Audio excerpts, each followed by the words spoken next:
From the JAMA Network, this is JAMA Internal Medicine Author Interviews. Conversations with authors exploring the latest clinical research, reviews, and opinions featured in JAMA Internal Medicine. Hello, and welcome to our listeners around the world. You're listening to JAMA Internal Medicine Author Interviews. Thanks for joining us. I'm Dr. Ilana Richman, a current JAMA Internal Medicine Fellow.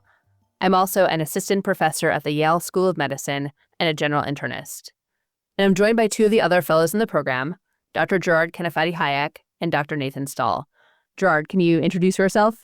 Hi, I'm an assistant professor at Columbia University Irving Medical Center, and I clinically work as a hospitalist. And Nathan? Hi, I'm Nathan Stahl. I am a geriatrician and clinician scientist at Mount Sinai Hospital in Toronto, Canada, and an assistant professor at the University of Toronto. Today we're talking about the JAMA Internal Medicine Editorial Fellowship. The fellowship is a one-year program that provides early career faculty in internal medicine with an opportunity to engage in an immersive editorial experience at a high-impact internal medicine journal. Fellows are a core part of the editorial team, handling and presenting manuscripts, working with authors, writing editorials, and engaging in special projects relevant to the journal's mission. So to start, I thought it would be helpful for our listeners if we could talk about what the fellowship experience entails. Nathan, maybe you could tell us a little bit about the week and the life of a fellow. Thanks, Ilana. So as editorial fellows, we really are integrated as core members of the team.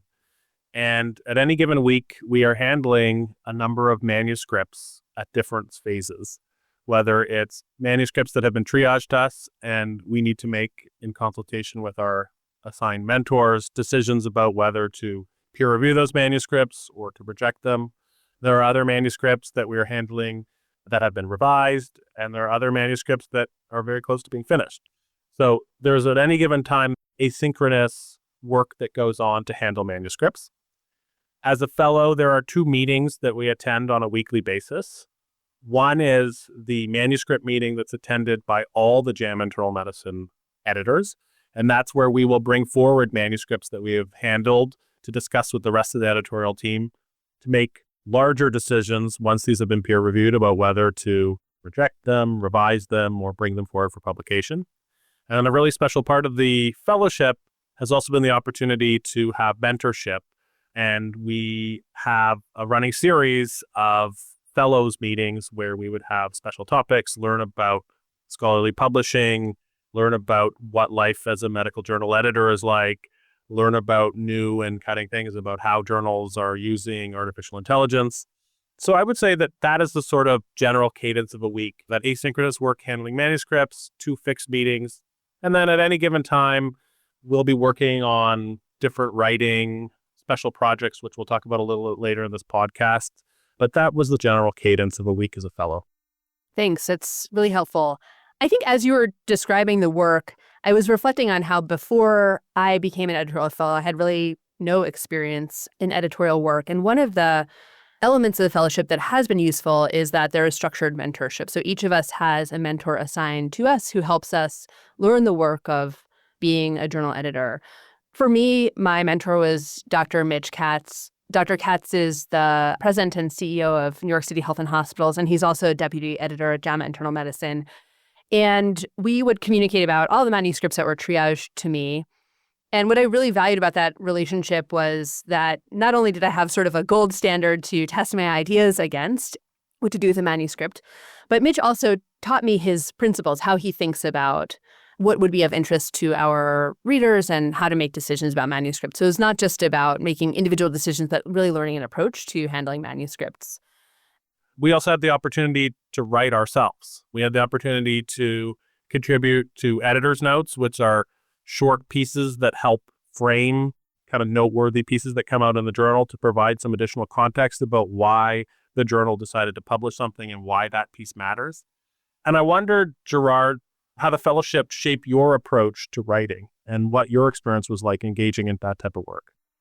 The fellowship really improved my writing overall. And it opened new avenues of writing, exactly what you were mentioning, Nathan, about writing editor's notes. This is different from writing manuscripts or writing a grant. It's a little bit like an op-ed piece in a lot of ways.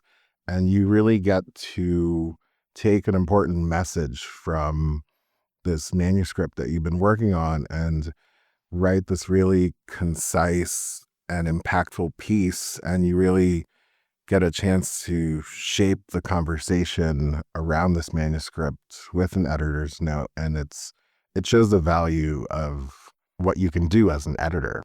I would agree with that, Jerard. I think one of the goals I had for myself in the fellowship was to improve my writing. And one of the best ways to improve your writing is just to do a lot of it.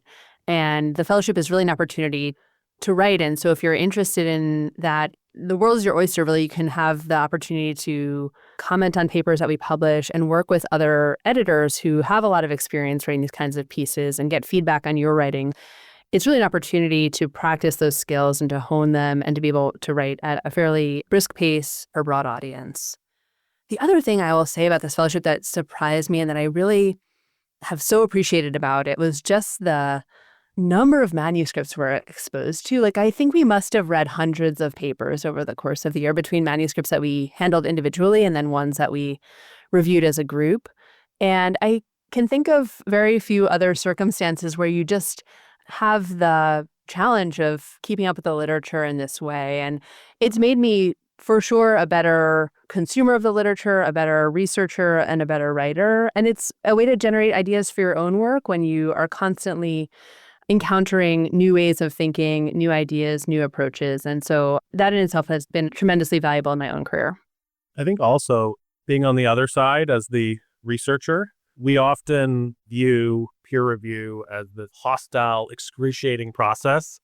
And what I really learned was editors and people who work for medical journals are genuinely trying to help people produce good science.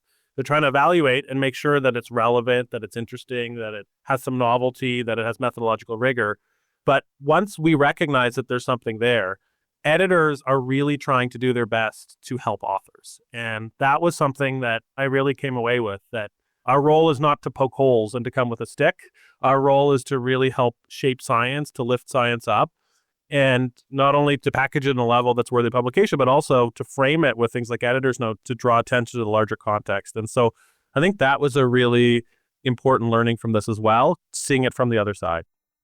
I definitely agree with both those sentiments. I also wanted to echo that just reading so many manuscripts has also improved my ability to just go through a manuscript and appraise it on a much different level than I was before I started the fellowship, and through a much sharper lens of getting to the point. And it also made me appreciate good writing and effectively communicating your points.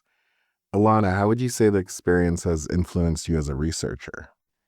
I think in particular, I have a new appreciation for interventional studies, for the work that it takes to do any kind of trial, and the importance of rigor and transparency in doing trial work. I think receiving manuscripts that test interventions has made me better prepared to do that kind of work in the future, knowing, what the finished product has to look like in order for it to be considered high quality work. So absolutely, reading a lot of trials has made me a more sophisticated consumer for sure, and then hopefully a better researcher.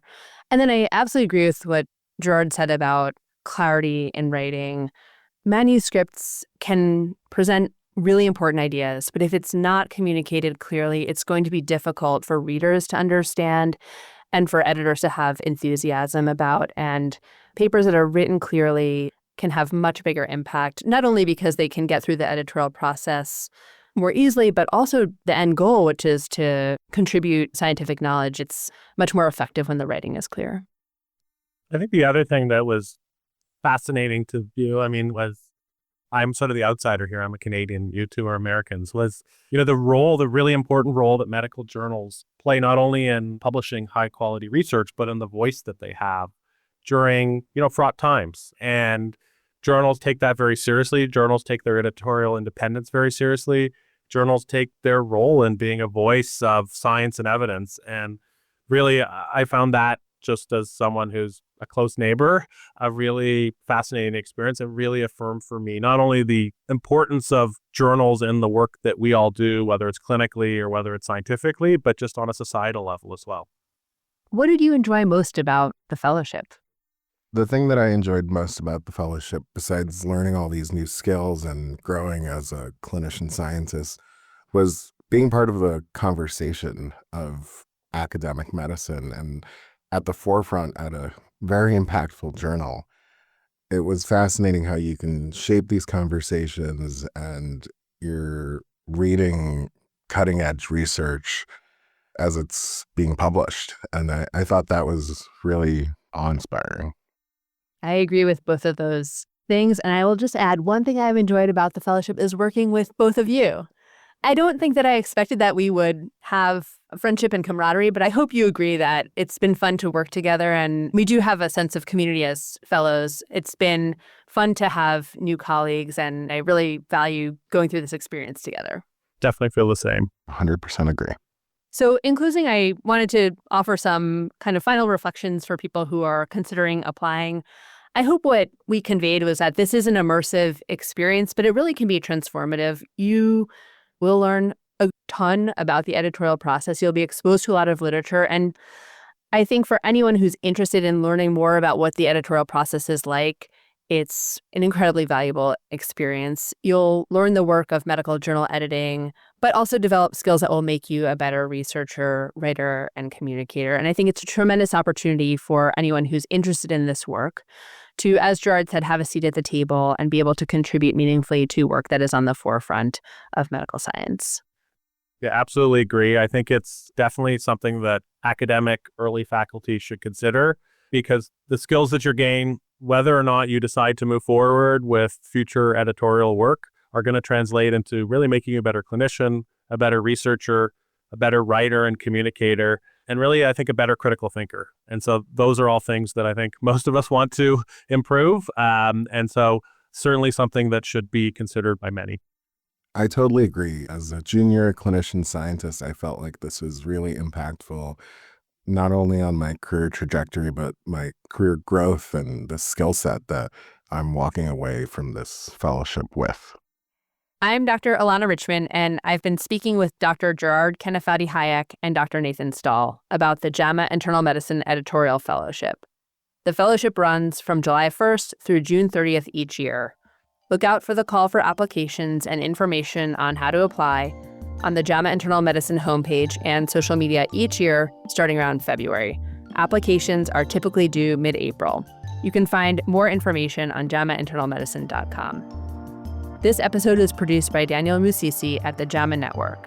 To follow this and other JAMA Network podcasts, please visit us online at jamanetworkaudio.com or search for JAMA Network wherever you get your podcasts. Thanks for listening. This content is protected by copyright by the American Medical Association with all rights reserved, including those for text and data mining, AI training, and similar technologies.